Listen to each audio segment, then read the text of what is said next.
नांदणी मठामध्ये अनेक वर्षे असणारी 35 वर्षे असणारी आमची महादेवी हातीन जी आहे, त्या महादेवी हातींला ज्या पद्धतीनं सुप्रीम कोर्टाच्या निर्णयामुळं वनतारा या प्राणी संग्रहालयामध्ये शिफ्ट केलं, त्याच्यामध्ये लोकांच्या मनामध्ये प्रचंड असंतोष होता.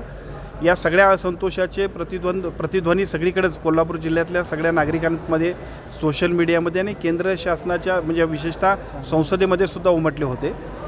सन्माननीय खासदार धनंजयजी महाडिक आणि सन्माननीय खासदार धैर्यशीलजी माने या दोघांच्या प्रयत्नानं नांदणीचे मठाधिपती महाराज आणि त्याचबरोबर CEO वनतारा या दोघांची बैठक कोल्हापूर कलेक्टर ऑफिसमध्ये झाली.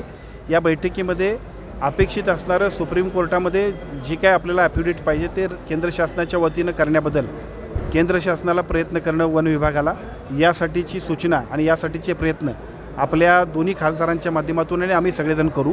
आणि वनतारासुद्धा त्याच्याबद्दल सकारात्मक अशा पद्धतीची ॲफिडेविट देण्यामध्ये तयार आहे.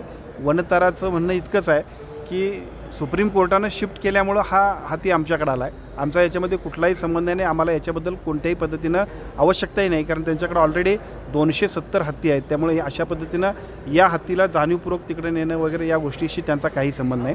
परंतु ही लीगल प्रोसेस आहे, तर लीगल प्रोसेस लीगल पद्धतीनं पूर्ण झाली पाहिजे. त्यासाठीची प्रक्रिया आजच्या बैठकीच्या निमित्तानं सुरू झाली आहे. माझी सर्व कोल्हापूरवासियांना आणि विशेषतः नांदणी मठातल्या सर्व भाविकांना विनंती आहे की आपल्या सगळ्यांच्या भावनांशी शासनसुद्धा सोबत आहे. त्यामुळे आपण सगळेजण याच्यामध्ये सकारात्मक मार्ग जो काढतोय तो सगळा काढण्यापर्यंत आपण सगळ्यांनी सुद्धा सहकार्य करावं.